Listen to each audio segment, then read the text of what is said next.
Hi everybody, we're with Amy Granat today from California Off-Road Vehicle Association. She's the Managing Director, and CORVA does some really interesting work in the state of California about land access. So I'm going to let Amy explain to you what CORVA is and what she does for CORVA. Amy.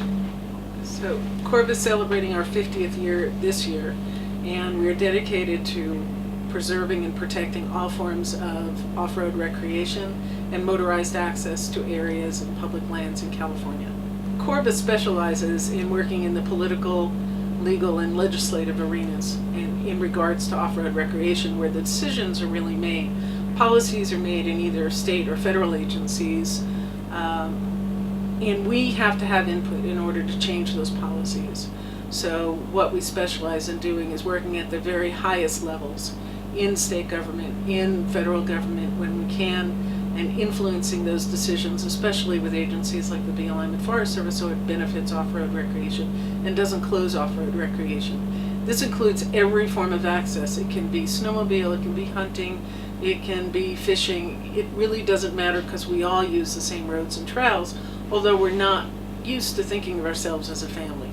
So our family is very big, it's very diverse, somewhat dysfunctional at times, but we have to get used to thinking of ourselves as one because our interests really have a connection to each other. Issues like Oceano Dunes, for example, there are some people who think they may be disconnected from it because they don't enjoy recreating on sand or recreating in the dunes, when they're really not, because it's not an issue of off-road recreation belonging in the dunes. It's really an issue of whether off-road recreation belongs in California. And that's why it's really so important to hit this hard. So whether you're a rock roller, whether you just go in the forest in Northern California, whether you're a snowmobiler, it really doesn't matter. You all have to be engaged. All the public has to be engaged in the knowledge that they can make a difference. One of the things that I have a question about, a lot of groups in California nationally claim to be advocates for motorized vehicle access. Some do a better job than others. What differentiates CORVA from other groups that make those claims? In CORVA, we define our goals. So we define the goals. First of all, the objective is to find out where and how the decisions are being made. So we used to, at a time, be caught very unaware because we work solely at the local level. Working at the local level is great, and there are many groups that do a great job on the ground, but that's not where the decisions are being made. So our job is to go into the hallowed halls of the Capitol or with the Forest Service and really work with the upper echelon so we can anticipate what's being done.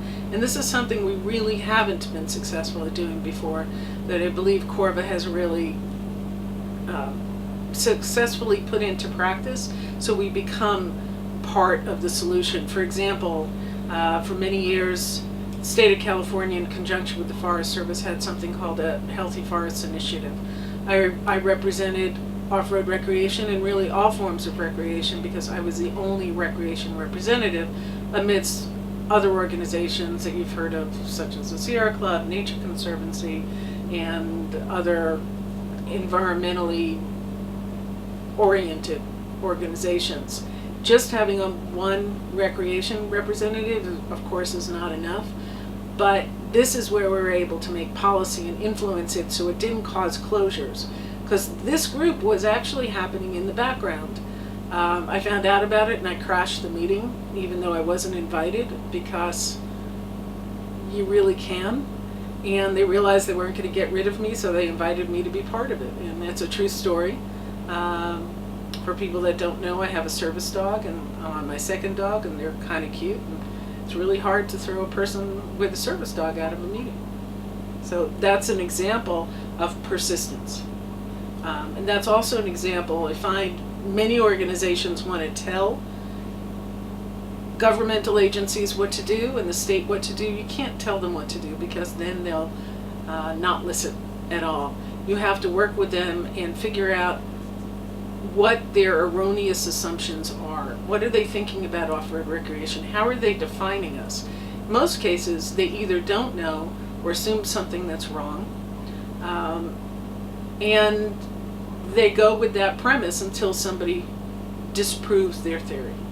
And in many times in off-road recreation, we get so frustrated that what they're seeing from members of the public is frustration. And that isn't always helpful, but it is indicative of how unfair the policies have been through the years. So CORVA is a membership organization. How can people find out more information about CORVA and about joining CORVA? It's www.corva.org. We also have Instagram at c.o.r.v.a. I'm not an expert in social media. I actually have a great crew that works on that, so I'm a little hesitant in talking about it. But the important thing to judge any organization is what they achieve, what they're trying to do, and how they go about it in a really intelligent way to making a difference. Well, thank you, Amy.